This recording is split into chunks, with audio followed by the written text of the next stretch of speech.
Fe y Esperanza presenta el estudio de la lección de Escuela Sabática del segundo trimestre del año 2020, que lleva por título ¿Cómo interpretar la Biblia?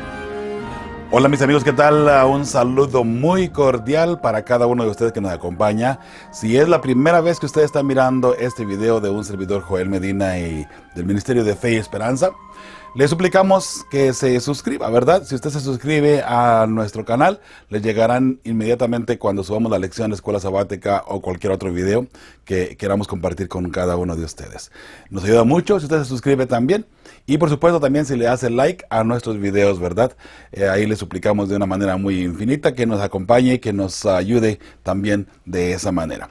Mis hermanos, vamos iniciando en esta ocasión con la lección número 10. Ya vamos avanzando bastante en este trimestre. El título para esta lección es La Biblia como historia. Vamos a analizar qué es lo que trae la historia y qué es lo que trae la Biblia para cada uno de nosotros. De nuevo, mis hermanos, sean cordialmente bienvenidos. Les saluda su amigo y servidor Joel Medina, agradeciéndole a todos ustedes que nos acompañan constantemente, que constantemente están con nosotros en la radio, allí en vivo, con diferentes programaciones. Mis hermanos, estamos llenando ya la agenda de locución en la estación de radio.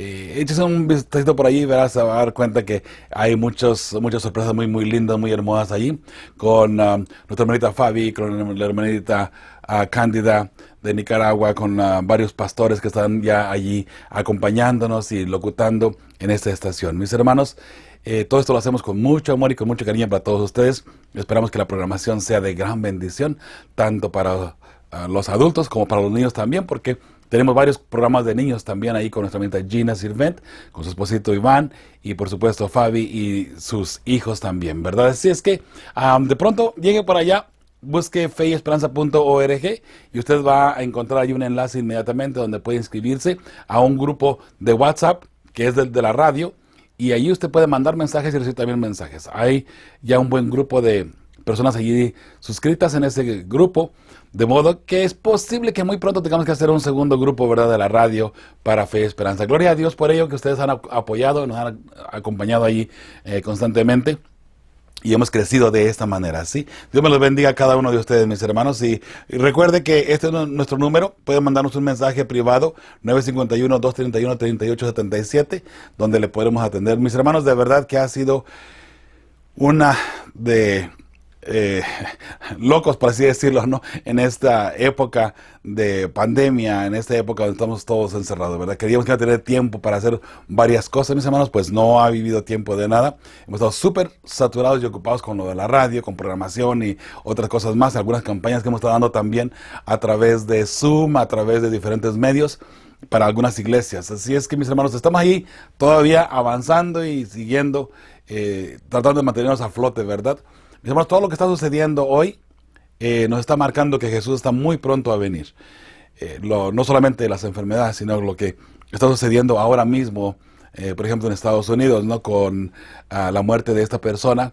Y entonces todo Estados Unidos se ha vuelto un caos tremendo. En las ciudades principales de Estados Unidos hay saqueos, hay violencia, hay protestas que no han terminado bien, mis hermanos.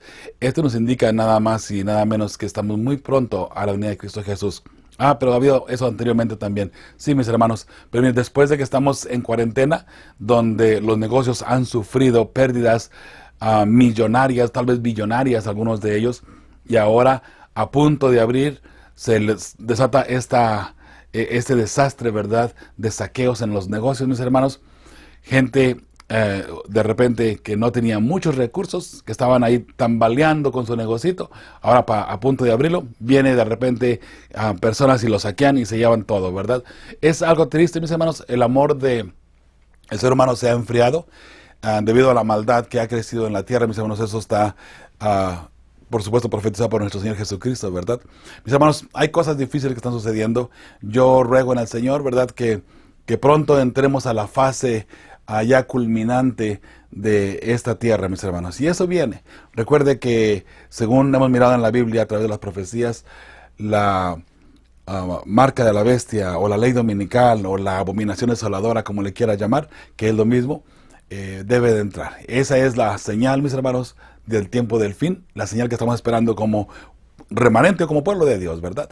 Pero mis hermanos, acompáñanos por allí. De hecho, estamos llegando ante todos ustedes un servidor en Radio Fe y Esperanza los miércoles a las 6 de la tarde, tiempo centro, zona centro, a las 4 zona de Arizona, ¿verdad? O zona de, ¿qué viene siendo? Del Pacífico. Zona del Pacífico. Mis hermanos, vamos adelante. El texto de memoria para hoy se encuentra en Éxodo 22 y también en Deuteronomio 5:6, que en Deuteronomio 5 solamente es una repetición de la ley de Dios, ¿verdad?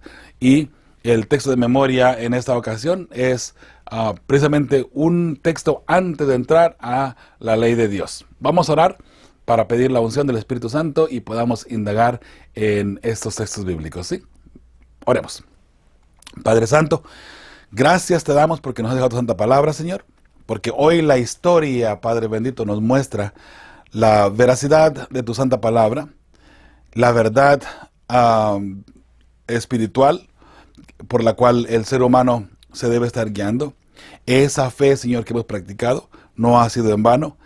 Y hoy, Señor, al estudiar lo que es la historia y la Biblia, Señor, queremos que abra nuestro entendimiento y nos ayudes a entender claramente, Padre bendito, lo que tú tienes para nosotros. Ese mensaje de salvación, de esperanza para cada uno de nosotros. Esto, Señor, lo pedimos humildemente en el nombre de tu Hijo amado, Cristo Jesús. Amén. Bien, mis hermanos, ya dijimos, ¿no? En esta ocasión, hablando de la historia y la Biblia, en realidad, aquí en Éxodo 22 dice el texto de memoria: yo soy Jehová tu Dios que te saqué de la tierra de Egipto. Jehová sacó a su pueblo de la tierra de Egipto. Y Dios está diciendo ya, lo que pasó anteriormente es historia. Y solamente para corroborar eso y para que no se te olvide, yo soy el que te sacó de allá, de Egipto. Bueno, mis hermanos, recuerden que yo les he mencionado anteriormente, ¿no? El texto de memoria o para memorizar es el texto clave para toda la lección. Se supone que en este texto debemos tener un panorama completo de lo que sería toda la lección de escuela sabática, para esta semana obviamente. Entonces, si este texto nos menciona que dice, yo soy Jehová tu Dios que te saqué de la tierra de Egipto, no está hablando ya automáticamente de historia, algo que ya sucedió, algo que ya pasó. Bueno, ahora mis hermanos, si miramos este texto en contexto con otros versículos más de profecía, ¿cómo deberíamos de sentirnos? Dios está con su pueblo y le dice, lo que ya pasó es historia, pero más quiero recordarte que yo estoy aquí todavía contigo. Yo soy el que te sacó de allá. Con mi poder te saqué. Ahora, nosotros estamos viviendo ya, ahora en pleno siglo XXI. ¿Qué sucede con este texto bíblico y qué sucede con los demás textos que encontramos en cuestiones de profecía? De hecho, en la lectura para esta semana, mis hermanos, hay mucha lectura. Hay varios capítulos enteros que tienen que leer. No lo vamos a leer, obviamente, por falta de tiempo. Pasaremos toda la hora solamente leyendo los textos bíblicos, ¿verdad? Pero yo le voy a pedir a usted, tome su Biblia, por favor, y estudie estos textos bíblicos. Estúdielos, por favor. Todos los capítulos, léalos.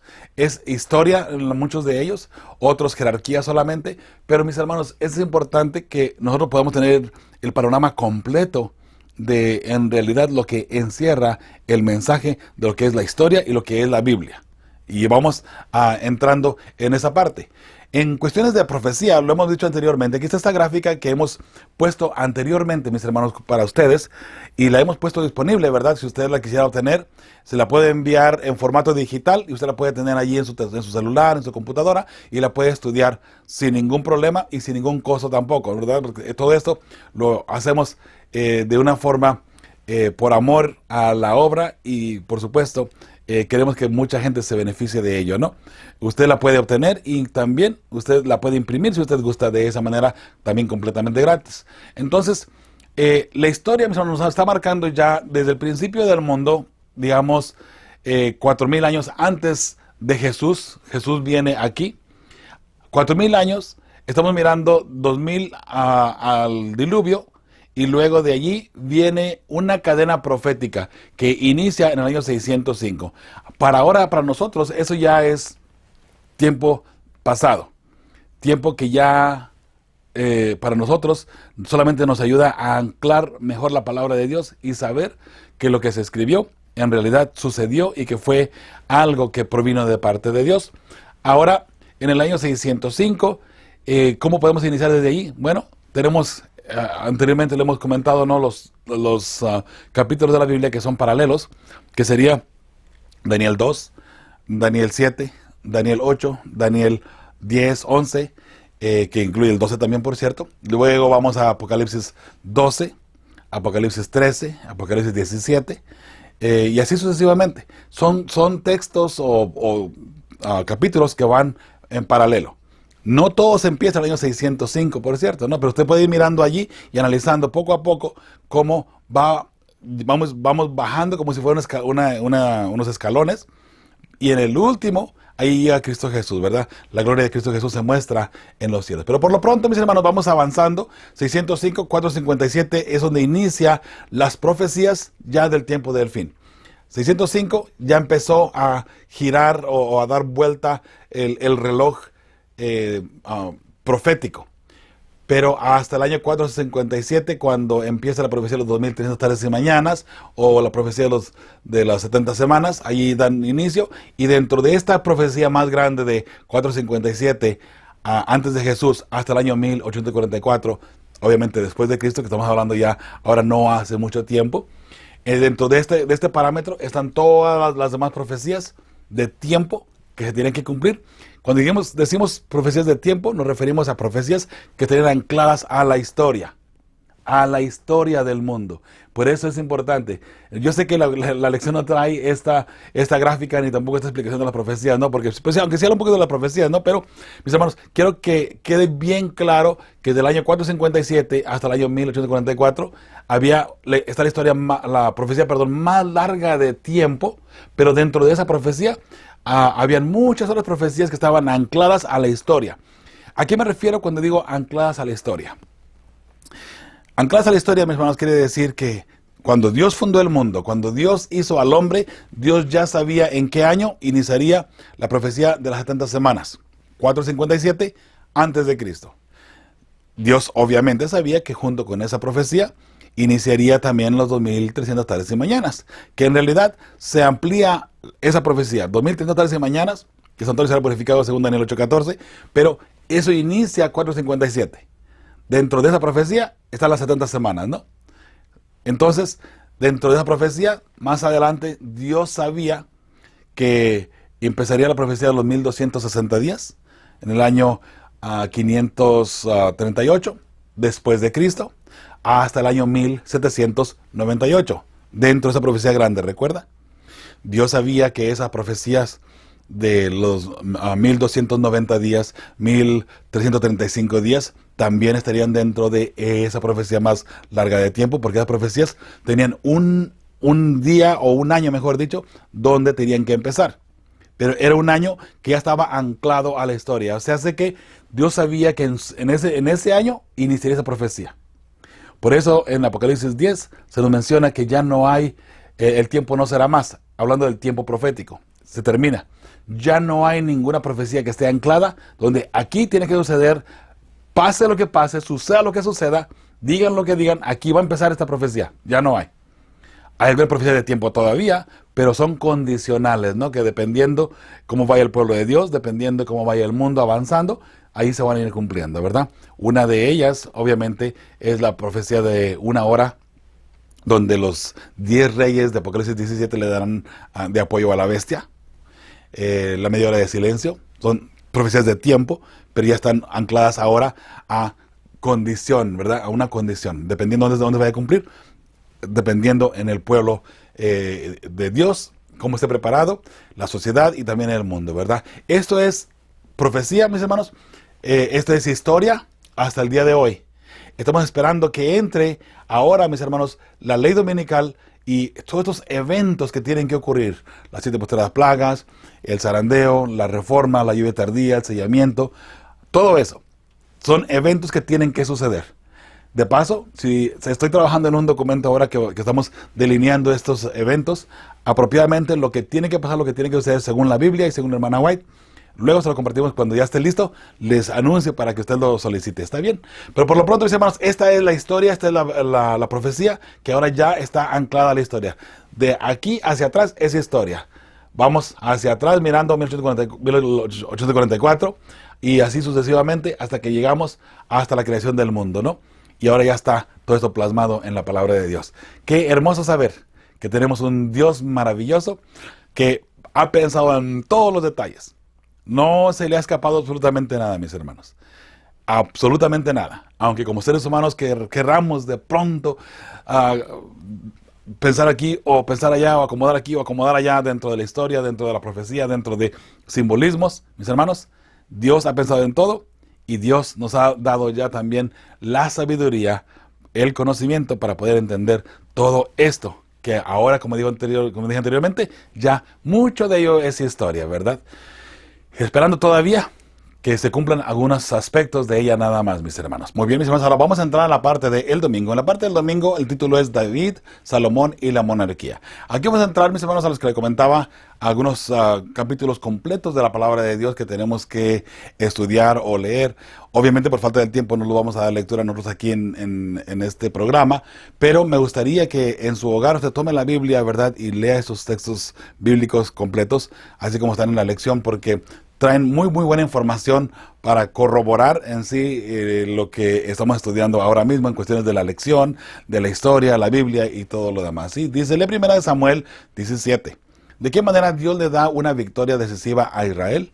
¿A quién se usa para esta victoria? ¿Dónde ocurre la victoria? Muy bien. Entonces ahí tenemos en 1 Samuel 17, obviamente, la historia de David. Todavía no era el rey, es que no podemos llamar al rey David, ¿no? Aunque después llegó a ser el rey. Pero ahí tenemos la historia de David cuando se enfrenta con Goliat. ¿Sabe que hace un tiempito atrás escuché que no hace mucho tiempo encontraron, según esto, evidencias de ese enfrentamiento que hubo entre David y Goliat? Arqueológicamente hablando, ¿no? Ahora, la arqueología de pronto no puede ser muy confiable, mis hermanas, porque puede ser manipulada en muchos de los aspectos o en muchos de los casos, ¿no? Pero aparentemente hay una forma donde han descubierto que en realidad este encuentro con Goliat y David sí se llevó a cabo en un momento dado, ¿no? Aquí vemos a David, que él era un pastor de ovejas, un jovencito, aparentemente de muy buen parecer, muy guapo el muchacho. Ha de haber sido de Zacatecas, yo creo. Pues me imagino como que es de allá de México. Pero bueno, buen día aparte, ¿no?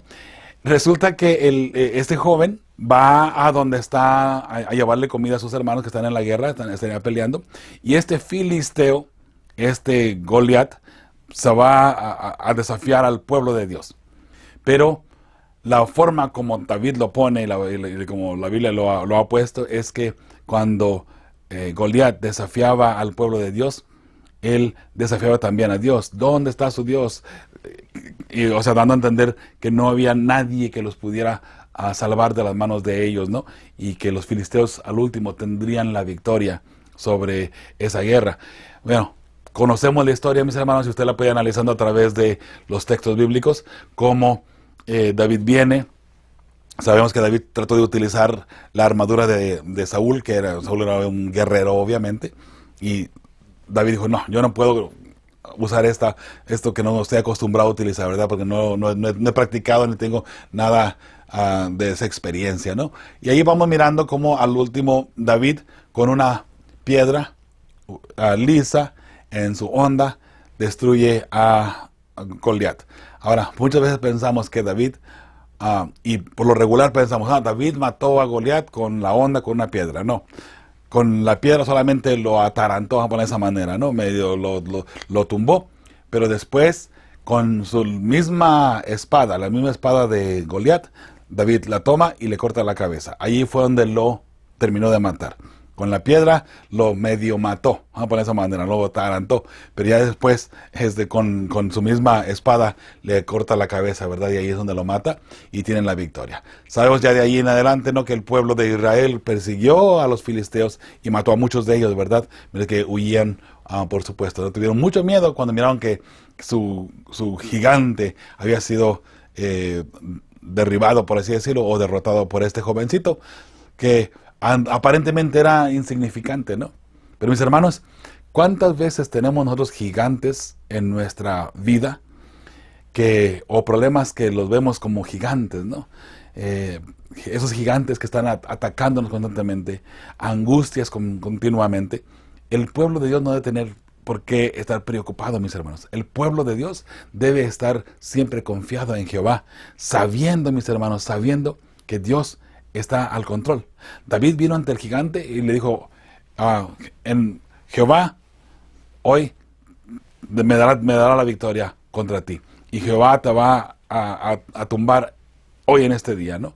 Y así sucesivamente. Ahora, mis hermanos, obviamente nosotros también como hijos de Dios tenemos y deberíamos de tener esa confianza y esa fe, que al último en Hebreos 11 la vamos a leer, es decir, lo vamos a leer todo completo de capítulo, ¿no? Pero mis hermanos, a donde vamos es que como hijos de Dios debemos tener una fe puesta en nuestro Creador. David viene y dice, mira, así como le dijo a Saúl, ¿no? Así como Dios me dio la victoria sobre los osos, sobre los leones, que venían a querer llevarse el rebaño a las ovejas, así me dará también contra este filisteo incircunciso que ha ofendido el nombre de Jehová. Porque ese gigante estaba atacando y estaba, en este caso, desafiando también al Dios Altísimo. Mis hermanos, cuando es así, Dios está con nosotros y Dios en todo momento nos va a dar la victoria. Y recuerda, no hay ningún problema, no hay ningún gigante que tú no puedas derrotar con fe, porque Jehová estará contigo. ¿Qué problema tienes en tu vida que Dios no puede ayudarte a solucionarlo? ¿Qué problema hay en tu familia? ¿Qué problema hay en tu sociedad que Dios no lo puede solucionar? Dios lo puede solucionar todo, pero mis hermanos, necesitamos entregarnos a Dios. El problema que está pasando hoy en todo el mundo es precisamente esto, mis hermanos, porque el mundo no tiene fe en Dios, el mundo se ha alejado de Dios. Aquí en Estados Unidos comenzado estos motines y estos encuentros, ¿verdad?, entre personas y policías. Hermanos, algo bien interesante, ¿no?, que supuestamente es una protesta por el joven Floyd, creo que se llama, que murió en manos de la policía, ¿no?, de un hombre blanco. Entonces, por racismo está este pleito y esto andando por todas partes. A tal punto que otros países, hermanos, me comentaba mi esposa, ¿no? No me consta la noticia, pero me contaba mi esposa que en China están haciendo protestas también por lo mismo. Digo, ¿qué están protestando allá? El oficial que agredió y que mató a este joven de la raza negra ha sido sentenciado, ha sido enjuiciado, ha sido despedido de su trabajo. Y también está bajo custodia, está bajo la justicia ya. Se está haciendo justicia ya. ¿Qué es lo que más espera la gente? ¿Sabe? A veces no es tanto que estén buscando justicia, sino más bien buscando una excusa para hacer desastres de pronto alrededor de la comunidad. Yo sé que este virus del coronavirus ha traído muchos desafíos para la comunidad, para las personas, incluyendo los hermanos cristianos también. Ha traído un desbalance por todas partes. Y ahora las personas están que no saben qué hacer. Y hay una oportunidad para ir y saquear negocios. Lo van a hacer. En el desespero y todo lo que hay, mis hermanos. Pero bueno, sabemos, mis hermanos, que aquí a David, Dios le dio la victoria sobre el gigante. Y recuerda que Dios también te puede dar a ti la victoria sobre cualquier problema que tú tengas. Hermanos, como hijos de Dios, mantengámonos firmes y fieles. Que nuestra redención, mis hermanos, les puedo asegurar, nuestra redención está cerca. Eso nunca lo dudes, ¿sí? Y bueno, vamos mirando ya alrededor de 1 Samuel 17, toda la historia completa de cómo David venció al gigante, ¿verdad?, a ese filisteo. Así es que aquí hay 3 preguntas. ¿De qué manera Dios le da una victoria decisiva a Israel? Los libera de los filisteos que estaban, en este caso, tratando de destruirlos, ¿no? ¿A quién se usa para esta victoria? Usa a David, ¿ok? ¿Dónde ocurre esta victoria? En Efes Damim. Ahí es donde sucedió esto, ¿no? Ahora, mis hermanos, claro, dice la pregunta ahí al pie de la página en domingo, piensa en las implicaciones de lo que significa para nuestra fe, sí. Como dicen algunos, ¿el rey David no hubiese existido en realidad? Bueno, ¿sabe? El rey David es una parte muy importante en la cadena genealógica de Cristo y para nuestra fe. Sabemos que David existió, ¿sabe? Está en la historia. Tengo aquí junto conmigo ahora un time chart que le llaman. Ese time chart, mis hermanos, en realidad es una línea de tiempo.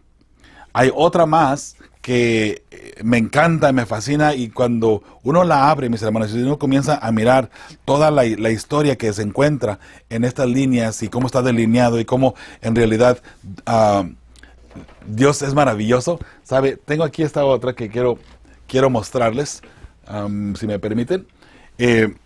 Esta línea de tiempo es una línea que está desde Adán y va avanzando, mis hermanos, de una manera impresionante. Conforme va avanzando el tiempo, vamos mirando dónde nació cada quien, dónde murió cada quien. Es una historia que usted la puede conseguir.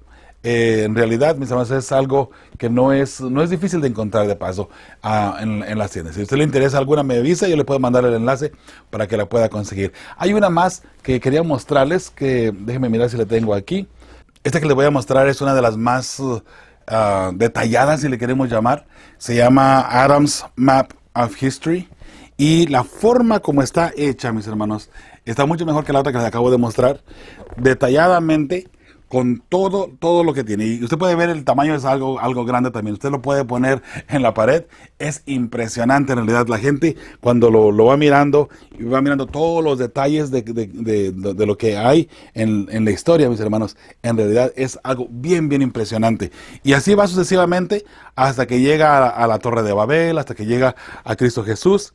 Y todo esto, mis hermanos, es algo que, como les digo una vez más, ¿no? Es importante esta historia,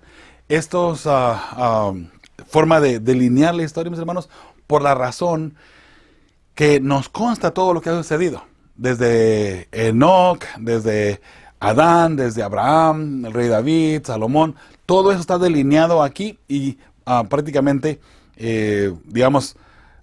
nombre por nombre. Y cuándo empezaron, dónde terminaron, etcétera, etcétera. Así es que es muy importante, mis hermanos, si le interesa. Creo que tengo algunas en formato digital. Si le interesa también, ahí con mucho gusto se la podemos enviar, ¿ok? Pero, mis hermanos, es importante reconocer que si David no hubiese existido, mis hermanos, entonces no tendría sentido ninguna otra parte de la genealogía de Cristo Jesús. Y entonces Jesús no hubiese sido, en este caso, el Mesías, ¿verdad? Todo eso es parte importante de lo que es la historia y la profecía. Porque si la historia no concuerda con la profecía, entonces estamos perdidos completamente. Por eso es que la profecía, mis hermanos, podemos mostrar la gráfica al principio. La profecía y la historia, según hemos mostrado aquí ahora en estos charts, mis hermanos, la profecía con la historia hacen un complemento hermosísimo, donde podemos ver ahí la gloria de Dios y la mano de Dios trabajando en todo momento, ¿sí? Lunes en Isaías, Ezequías y Sennacherib es el título para este día del lunes. Isaías, Ezequías y Sennacherib. Sabemos que Sennacherib, otra vez vamos a mirar aquí Isaías 36, 1 al 3 y luego Isaías 37 del 14 al 38. Son muchos textos, así que vamos a resumir la historia nada más bien rapidito. Sabemos que Sennacherib quería conquistar a Ezequías, que era el rey de Israel. Entonces, ¿qué sucede? Cuando recibe cartas de Sennacherib, el rey, a Ezequías, donde le estaba prácticamente pidiendo que se rindiera, ¿no? Donde estaba este gran problema que ahora el rey Ezequías tenía. ¿Qué sucede? Él lleva esas cartas y las extiende y junto a ellas ora al Señor. Algo bien interesante que tal vez deberíamos hacer también nosotros, ¿verdad? Algo seguido, ¿no? Entonces, ora al Señor y le pide, ¿verdad?, que le ayude con este problema que tiene. Porque ahora Sennacherib quería destruir y tomar a Israel. Entonces, algo bien importante que sucede aquí, mis hermanos, es que Dios no le contesta a Ezequías directamente, sino que Dios le habla a Isaías. Y ahora Isaías trae el mensaje a Ezequías, ¿verdad? Un mensaje de libertad, obviamente. Y la pregunta que aparece aquí, de hecho vamos a avanzar hacia el fondo, hasta la última, dice: en este relato de una campaña asiria masiva contra Judá, ¿cómo libera Dios a su pueblo? Bueno, envía a su ángel y mata a 180,000 soldados. De paso, esa es una parte que se me olvidó comentarles, ¿no?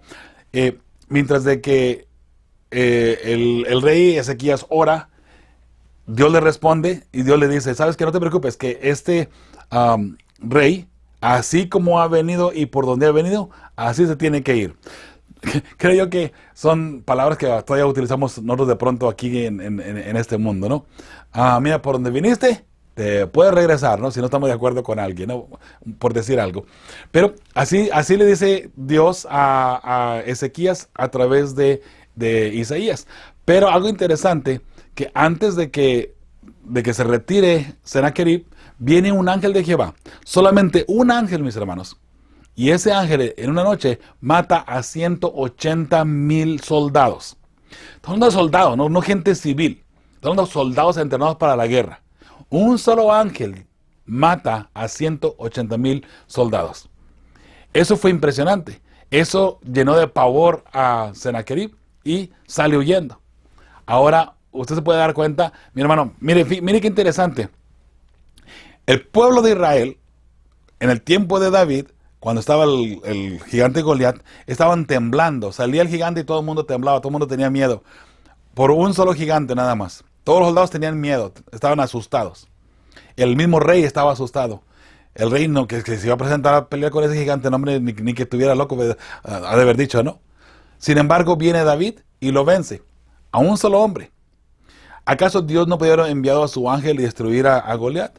Claro que sí, pero utilizó a David, a un jovencito lleno de fe, lleno de valentía, para poder destruir a ese gigante que estaba yendo en contra de Israel. Bueno, aquí Dios envía a un ángel para destruir 180,000 soldados de Asiria que venían en contra de Israel, en contra de Judá. Mis hermanos, Dios puede funcionar y hacer trabajar todo a nuestro favor de la forma como Él cree mejor conveniente. Con Saúl utilizó a David.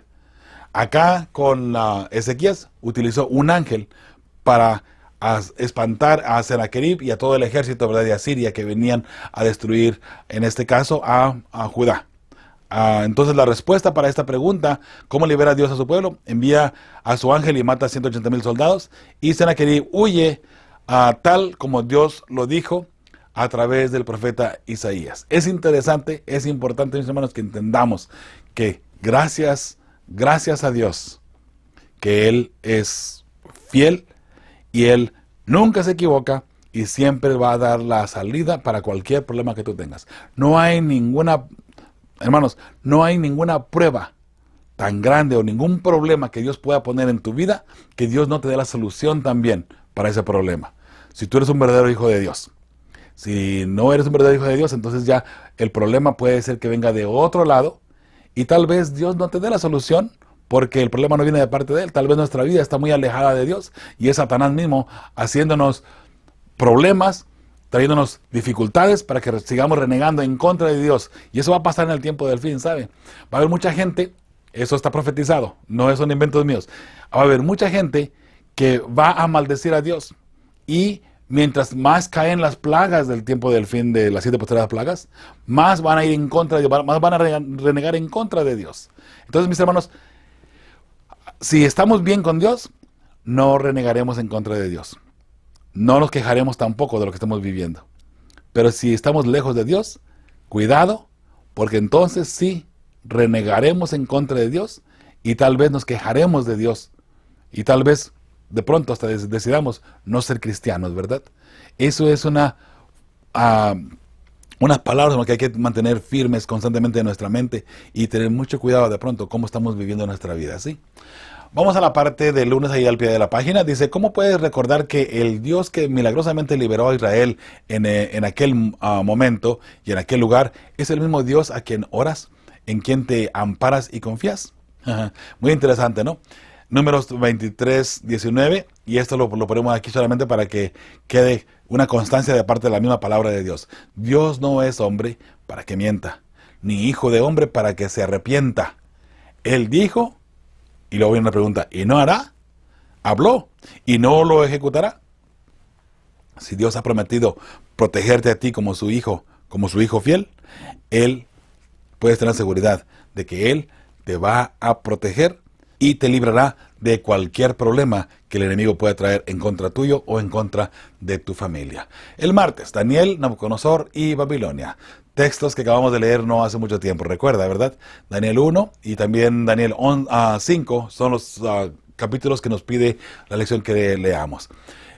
Igual, no lo vamos a leer por falta de tiempo, ¿no? Pero dice, ¿cómo se corresponden a las primeras decisiones de Daniel con los actos de Dios al usarlo como siervo y profeta para impactar a millones de personas a lo largo de la historia? Note que Daniel, desde un principio, él tomó una decisión. Y la decisión es mantenerse fiel a Dios. Entonces, una vez que él decide mantenerse fiel a Dios, mi hermano y mi hermana, Dios lo utiliza a él ahora para traer para todo el mundo y para toda la historia, que ahora ya es historia, la palabra de Dios y los cumplimientos, los sucesos que tendrán que pasar o llevarse a cabo. En Daniel 1 vemos allí a tres jóvenes hebreos y a Daniel llegando ante el palacio del rey. Pero Daniel decide o propone en su corazón, dice la palabra de Dios, él propone en su corazón no contaminarse con las comidas del reino. En esa comida seguramente habría mucha inmundicia, tal vez muchas carnes que eran prohibidas bíblicamente hablando, ¿no?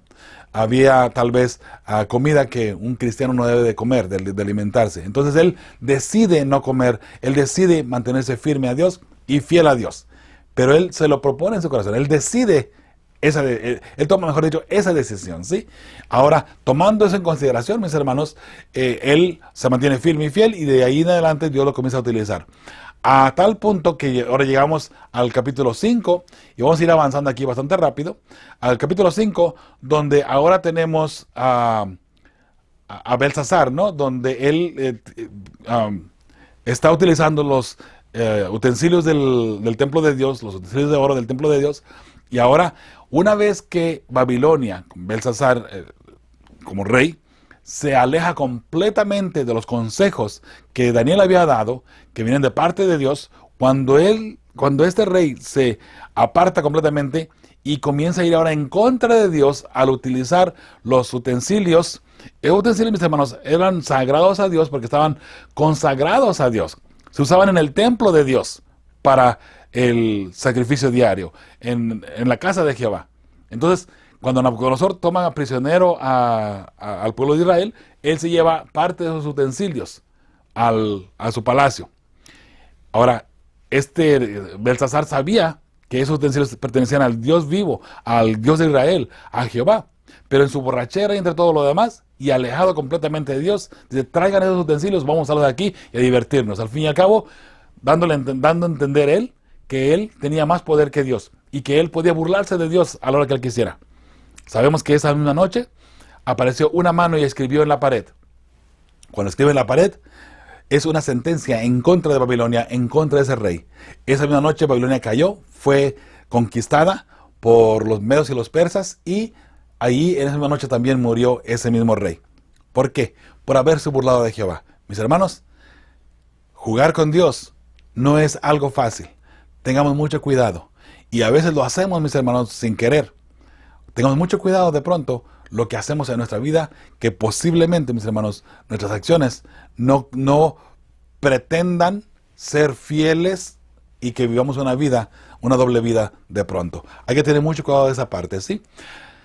La respuesta para esta pregunta, Daniel propuso en su corazón ser fiel a Dios, y así Dios comunicó por medio de Daniel el futuro del mundo y cómo gobernar en Babilonia.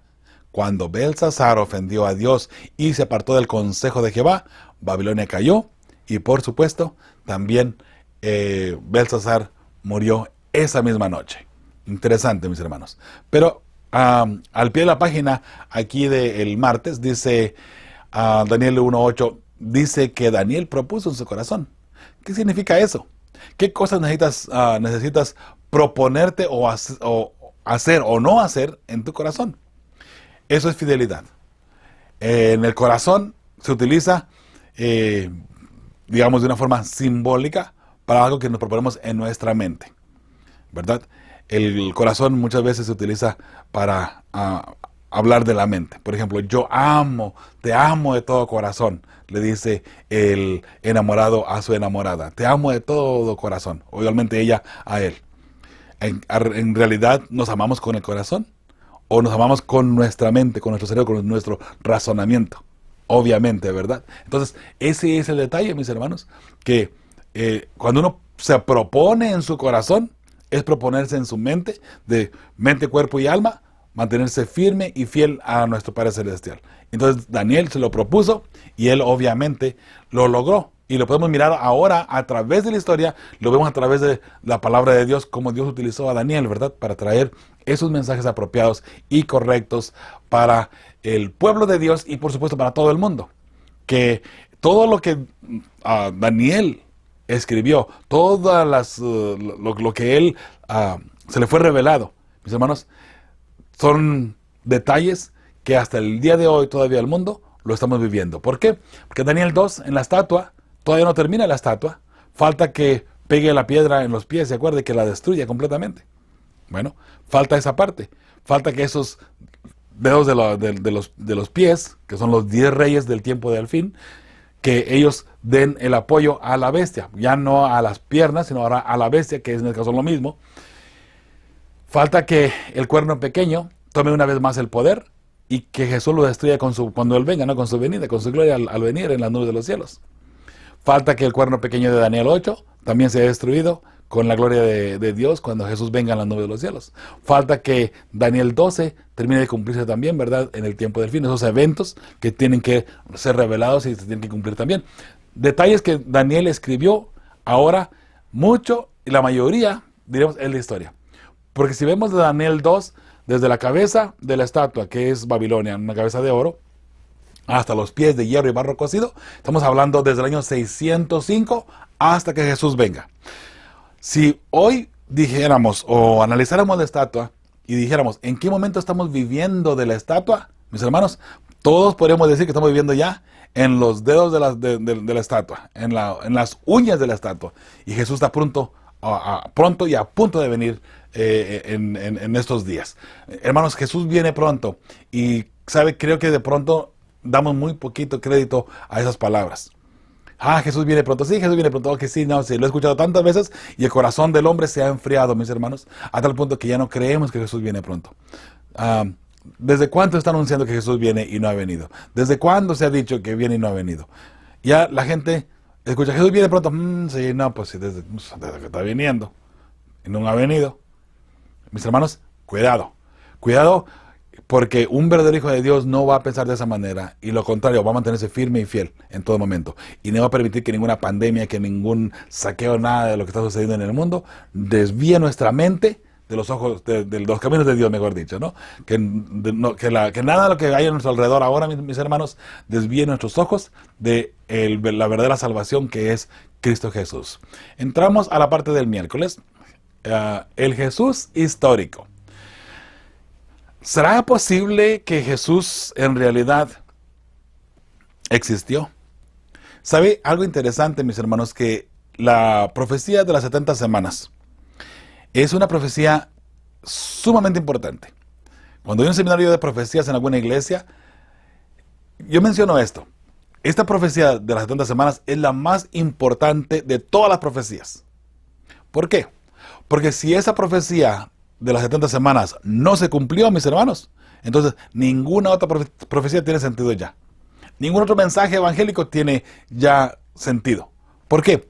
Porque las 70 semanas anunciaba la llegada, la venida, el ungimiento de Cristo Jesús, la crucifixión, y también anunciaba donde ese mensaje de salvación, el evangelio eterno, se iría a los gentiles.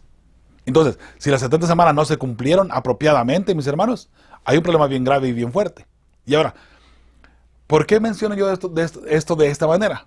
Porque si movemos la profecía de las 70 semanas, es lo mismo si Jesús no hubiese existido. Por ejemplo, las 70 semanas empiezan en el año 457 a.C. Jesús, ¿recuerda? En el año 27 Jesús es bautizado.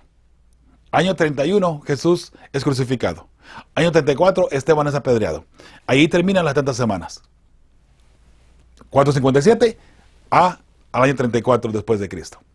Ahora, ¿qué sucede si movemos las 70 semanas hacia adelante, 10 años. ¿Ok?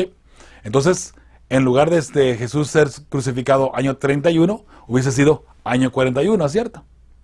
¿O qué tal si la atrasamos 10 años?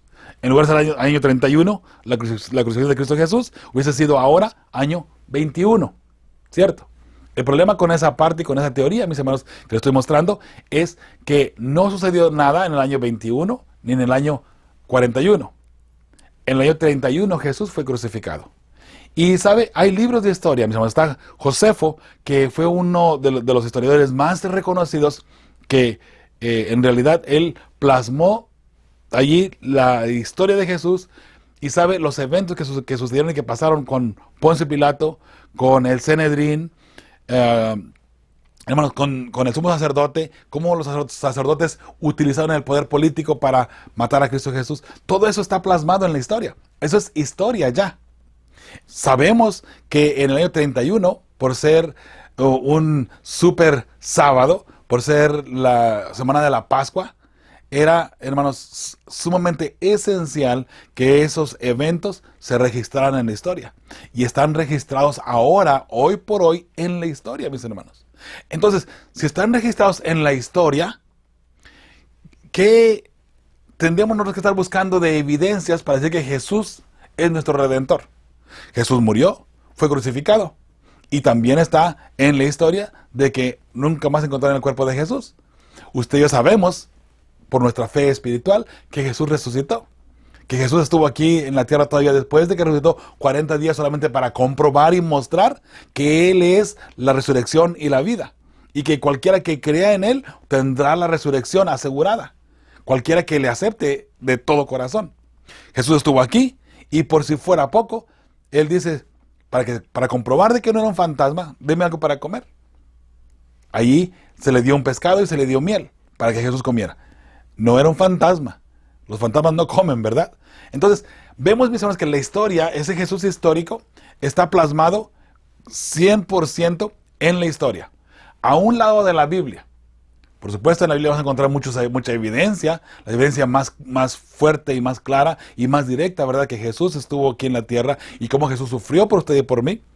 Pero la historia, algo que no tenga nada que ver con la Biblia, también lo confirma. Entonces sabemos que Jesús, ese que murió en el año 31, mis hermanos, es nuestro Redentor. Ahora, el problema con las profecías al moverlas, mis hermanos, mire, yo pongo este ejercicio nada más así y este ejemplo de mover la profecía 10 años para adelante o 10 años para atrás, porque el cuerno pequeño se ha empeñado en mover las profecías, los cumplimientos de las profecías. Ahora, los 2300 tardes y mañanas, igual. ¿Dónde se han cumplido? ¿Dónde han empezado? ¿Dónde han empezado? Hay un caos con eso. Las 70 semanas, que fue para el pueblo judío. El pueblo judío debía haber entendido esas profecías, o esa profecía de las 70 semanas por lo menos, y no la pudo entender. No llegó, pero no todos. Algunos sí la entendieron, algunos sí supieron de qué se trataba. Pero mis hermanos, otra vez, si nosotros no interpretamos correctamente las profecías como debe de ser, como Dios lo ha propuesto en su santa palabra, nos vamos a perder. Porque ahora, si Jesús no murió en el año 31, hablando, vamos a ponerle proféticamente, porque era una profecía que le iba a morir allí en el año 31. ¿Y por qué? La clave está así. Dice, Él se iba a bautizar. Al final de esa semana, Esteban iba a ser apedreado. Pero a la mitad de la semana, regresamos 3 años y medio hacia atrás, a la mitad de la semana, Él iba a cesar el sacrificio. ¿Cierto? Entonces ahí tenemos el bautismo de Jesús, y qué interesante, 3 años y medio. Se bautiza, 3 años y medio más tarde, Jesús muere, crucificado. Jesús se bautiza, vamos una semana hacia adelante, Esteban es apedreado. Media semana hacia atrás, Cristo Jesús es crucificado. Eso es profecía, y ahora para nosotros eso es historia, mis hermanos. Alabado sea el nombre de Jehová, ¿verdad? Y aquí vemos en Mateo 26 del 57 al 67 cómo los sacerdotes y Pilato crucificaron a Cristo Jesús, ¿verdad? Ya conocemos esta historia bastante bien, mis hermanos, con Caifás. La pregunta dice, ¿quién fue Caifás y cuál fue su papel en la muerte de Cristo? ¿Quién fue Poncio Pilato y cuál fue su decisión más importante para que el Sanedrín lograra sus objetivos? Esa es la pregunta y la vamos a responder aquí. Número 1, Caifás fue el sumo sacerdote en el tiempo que Cristo fue crucificado. Por ser el líder principal, fue quien influyó en los demás para matar a Cristo. Qué interesante. Un líder religioso, y no cualquier líder religioso, el líder religioso del pueblo de Dios, corrompido, a tal punto de que él influye en todos los demás para matar a Cristo Jesús. Y usted lee estos textos bíblicos, él dice claramente, es mejor que muera un solo hombre y no que los romanos destruyan a toda la nación. Mejor que destruyan un solo hombre y se acabe todo este alboroto que está causando, y así ya todo vuelve a la normalidad y no hay ningún problema. Pero no, ¿sabe? La forma como él pensó, que de paso, mis hermanos, cómo matar al Hijo de Dios. A pesar de eso, él murió, obviamente, y más adelante Jerusalén de igual manera fue destruida. Así es que muriera un hombre para salvar toda la nación, no funcionó esa forma de pensar. Caifás fue el sumo sacerdote y obviamente él fue el que influyó en todas esas personas, ¿no?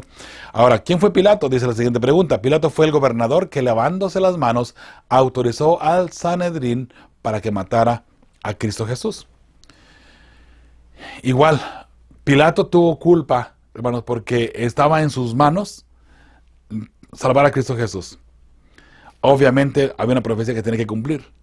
Pero, ¿sabe? Aquí es donde viene la decisión de cada quien. Recuerde que Pilato vino a su esposa y le dijo, no te metas con ese hombre, él es inocente. Entonces, para no meterse con ese hombre, él se lava las manos y dice, ok, hagan lo que tengan que hacer con él. Yo no soy culpable de lo que ustedes van a hacer aquí adelante. Usen mis soldados, usen mi ejército si quieren y mátenlo. Pero yo no tengo nada que ver con eso. En realidad, no tuvo nada que ver con eso. Él hizo todo eso para tratar de salvar su posición política, ¿sabe? La sierva del Señor dice que a pesar de que él hizo todo eso para tener el favor de los gobernantes más arriba de él, igual no le funcionó. Él perdió de igual manera su estatus en la política, ¿verdad? Mis hermanos, qué interesante. Y si no mal recuerdo, tal vez esté equivocado en esto, pero si no mal recuerdo, él se suicidó, él no pudo soportar. No pudo soportar esa tragedia que él pudo haber, digamos, interrumpido o evitado, ¿no? Muy bien, ahí vamos mirando, mis hermanos, a todas las citas bíblicas que se encuentran aquí. Vamos ahora a la parte de miércoles, ahí al final de la página. Dice, aunque siempre es bueno contar con evidencias arqueológicas que respalden nuestra fe, y es bueno, ¿no? Está bien tener algo, ¿verdad?, que muestre de aquel entonces, ¿no? Pero dice, ¿por qué debemos aprender que nuestra fe no dependa de estas cosas por más útiles que sean?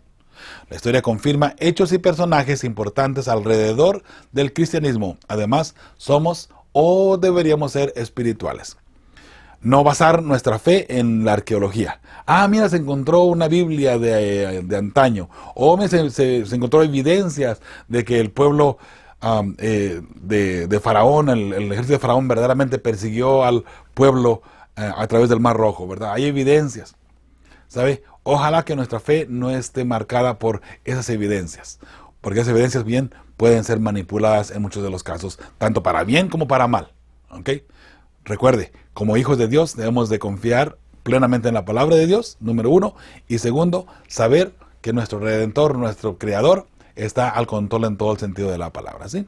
La parte del jueves de Hebreos 11 del 1 al 40, ¿qué lecciones podemos aprender de estos antiguos héroes al estudiar su vida?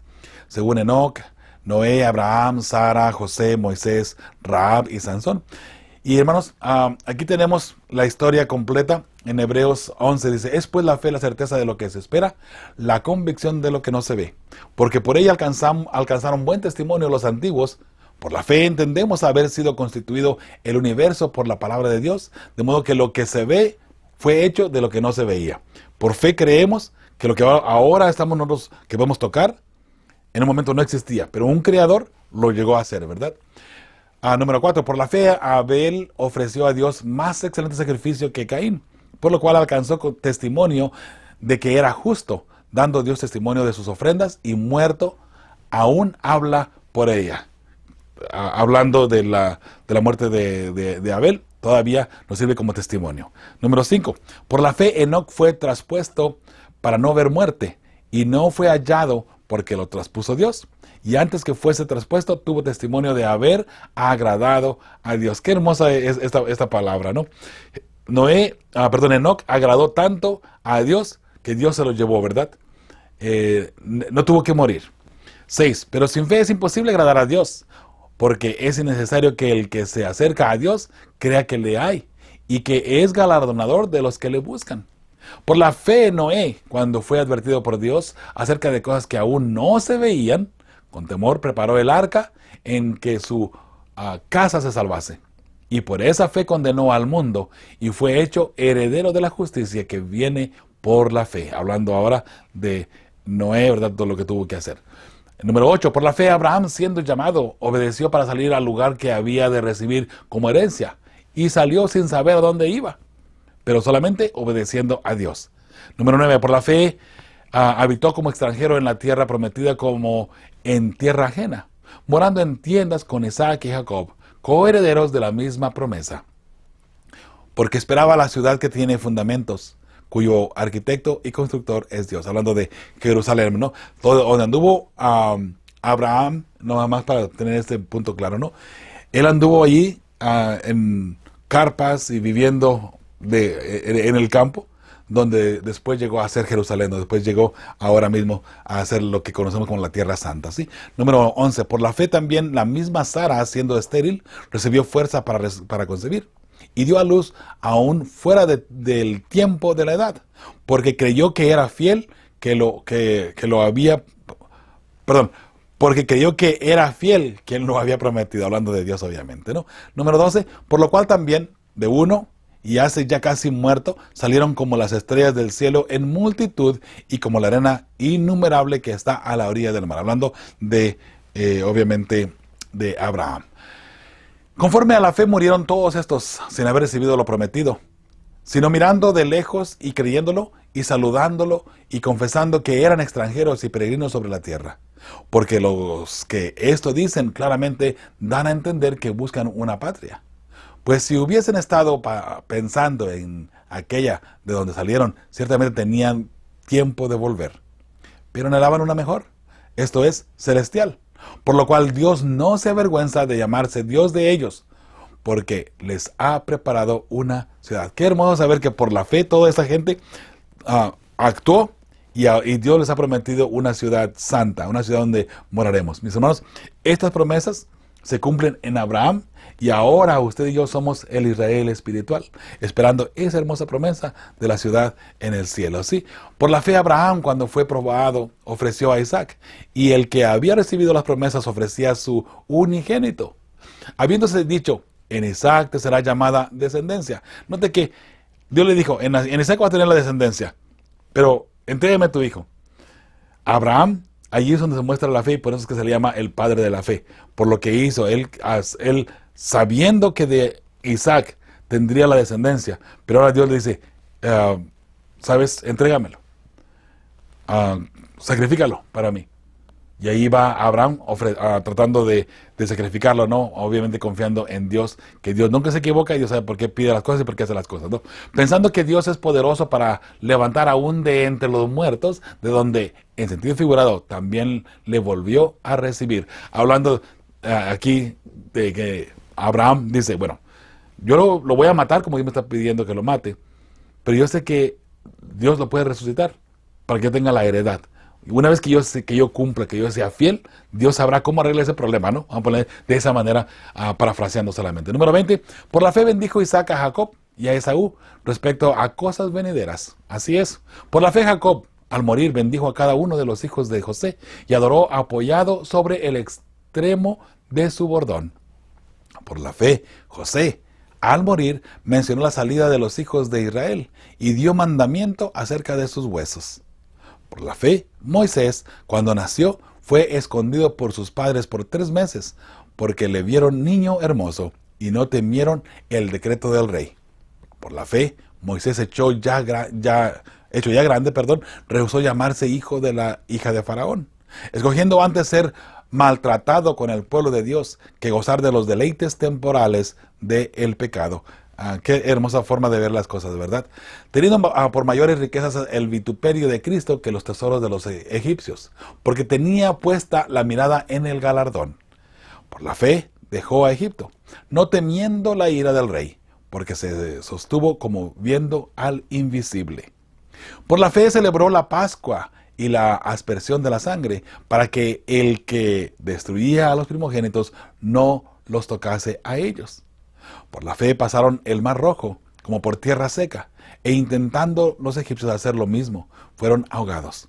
Por la fe cayeron los muros de Jericó después de rodearlos 7 días. Por la fe Rahab la ramera no pereció, juntamente con los desobedientes, habiendo recibido a los espías en paz. ¿Y qué más digo? Porque el tiempo me faltaría contando de Gedeón, de Barak, de Sansón, de Jefté, de David, así como de Samuel y de los profetas, que por fe conquistaron reinos, hicieron justicia, alcanzaron promesas, taparon bocas de leones, apagaron fuegos impetuosos, evitaron filo de espada, sacaron fuerza de debilidad, se hicieron fuertes en batallas, pusieron en fuga ejércitos extranjeros. Las mujeres recibieron sus muertos mediante resurrección, mas otros fueron atormentados, no aceptando el rescate, a fin de obtener mejor resurrección. Otros experimentaron vituperios y azotes, y a más de esto, prisiones y cárceles. Fueron apedreados, aserrados, puestos a prueba, muertos a filo de espada, anduvieron de acá para allá, cubiertos de pieles de ovejas y de cabras, pobres angustiados, maltratados, de los cuales el mundo no era digno, errando por los desiertos, por los montes, por las cuevas y por las cavernas de la tierra. Y todos estos, aunque alcanzaron buen testimonio mediante la fe, no recibieron lo prometido, proveyendo Dios alguna cosa mejor para nosotros, para que no fuesen ellos perfeccionados aparte de nosotros.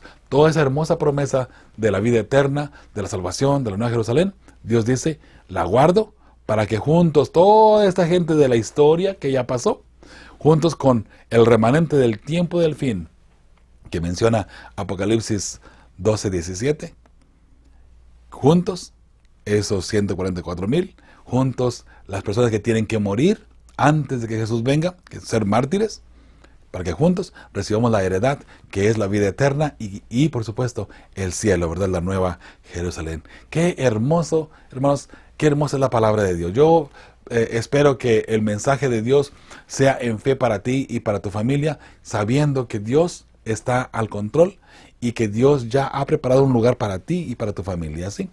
La respuesta para esta pregunta que aparece aquí, a pesar que no vivieron con lujos aquí en la tierra, todas estas personas, ¿no? Y entre persecución y algunos pasando fuertes pruebas, de ellos aprendemos una lección muy importante de fe y que en Cristo tenemos esperanza de vivir eternamente felices. Obviamente, todo esto, mis hermanos, se cumple en Cristo Jesús y por supuesto en la fe puesta en Él. Al pie de la página y el jueves dice, ¿qué decisiones cruciales son inminentes para ti? ¿Qué influye en tus decisiones y por qué? Fidelidad a Cristo y sus mandamientos. Necesitamos ser fieles a Jesús y los mandamientos de Cristo Jesús, ¿verdad? Esa era la respuesta a la primera pregunta, que es, ¿qué decisiones cruciales son inminentes para ti? La fidelidad. Dice, ¿qué influye en tus decisiones y por qué? La palabra de Dios, porque estamos constantemente en oración y estudio. Y eso es, mis hermanos, lo que siempre estamos constantemente recomendando y esperando, ¿verdad? Que nuestro consejo y aconsejando, que nuestro consejo, ¿verdad?, llegue a sus corazones. No deje de orar, no deje de estudiar, por favor. Eso va a hacer la diferencia para que usted pueda encontrarse con su Salvador. En la parte del viernes allí hay 2 preguntas bien rapiditas que están, de hecho, contestadas ya a través de la lección, ¿no? Pero vamos a ir rapidito. Desarrollen la pregunta formulada al final del estudio del miércoles. Si es bueno encontrar evidencias arqueológicas que confirman la historia bíblica, Pero, ¿qué sucede cuando se encuentran evidencias arqueológicas cuya interpretación contradice la historia bíblica? ¿Qué debería decirnos esto sobre el hecho de que debemos depender de la palabra de Dios como tal y confiar en ella, independientemente de las afirmaciones de la arqueología o de cualquier otra ciencia humana? Es la pregunta número 1. La respuesta es, la ciencia y la arqueología no son 100% confiables. Esa es la razón por la cual confiamos por fe en nuestro Creador, y no importa lo que encontremos científicamente o arqueológicamente, mis hermanos. Una cosa que no se puede cambiar es la historia, ¿sabe? La historia, tomado de la mano de la Biblia y las profecías, tienen un panorama mucho más amplio y más hermoso, por cierto. La historia no se puede cambiar. Lo que sucedió ayer ya no se puede cambiar. Entonces, eso tiene mejor validez que mirar una taza, un jarrón o un libro antiguo, ¿no? Claro, a menos de que sea la palabra de Dios misma, ¿verdad? Por supuesto. El número 2 dice, piensa en todas las profecías bíblicas que desde la perspectiva actual podemos ver que se han cumplido en el pasado. Piensa, por ejemplo, en la mayoría de los reinos de Daniel 2 y 7. ¿Cómo podemos aprender de estas profecías que se han cumplido en la historia y confiar en el Señor acerca de las profecías que aún están en el futuro? Bien. Sencillo. Si la boca de Jehová lo ha hablado, se cumplirá tal como se han cumplido todas en la historia o en el pasado. Si Jehová dice que se va a cumplir algo en el futuro, mis hermanos, puede tener la seguridad que se va a cumplir. ¿Por qué? Porque una vez más, la boca de Jehová lo ha hablado. Y ya miramos ahí en el libro de Números. Jehová no es un hombre para que mienta, ni hijo de hombre para que se arrepienta tampoco. Así es que lo que Dios ha dicho se va a cumplir porque Él lo ha mencionado. Mis hermanos, Cristo Jesús viene pronto. Cristo Jesús está ya a las puertas. ¿Te gustaría ir al cielo? Bueno, si es así, prepárate. Que tu fe nunca falle. Que tu fe siempre esté presente y que tu fe sea lo número 1 en tu vida. Recuerda, para que tu fe siga aumentando, tienes que estudiar la palabra de Dios. Para que tu fe siga aumentando, tienes que orar constantemente. Y tienes que confiar, obviamente, que es la fe en tu Padre Celestial. Por eso, mis hermanos, con fe y esperanza, estamos continuamente preparando a las familias que formarán parte del pueblo que verá a Dios. Tu amigo y servidor Joel Medina se despide de ti en esta ocasión, deseándote que, por supuesto, Dios te bendiga y te guarde en todo momento y que Jehová cuide tu salida y tu entrada. Hasta la próxima semana, si Dios nos lo permite. Fe y esperanza, prepara